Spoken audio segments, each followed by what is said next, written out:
Anasema Bwana Mtume Muhammad juu yake amani na kizazi chake kitoharifu, alipoulizwa na wake zake, ma tuksiru min dhikri Khadijata, mbona wewe unamtaja sana Khadija? Fakala, akasema Bwana Mtume Muhammad juu yake amani, inni qad ruziktu hubbaha, kiukweli Khadija ndiyo mwanamke ambaye niliruzukiwa pendo lake. Khadija ndiyo mwanamke ambaye alimpenda zaidi Bwana Mtume kuliko wake zake wengine wote.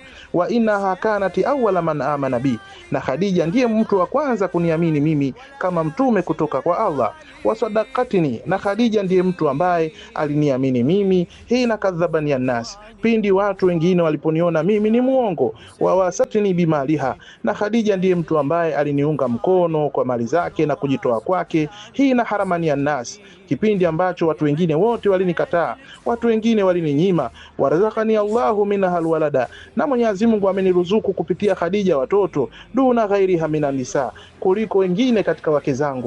Bwana Mtume anasema Khadija ndiye mwanamke bora kuliko wake wengine wote ambao waliruzukiwa na Mwenyezi Mungu Subhanahu wa Ta'ala.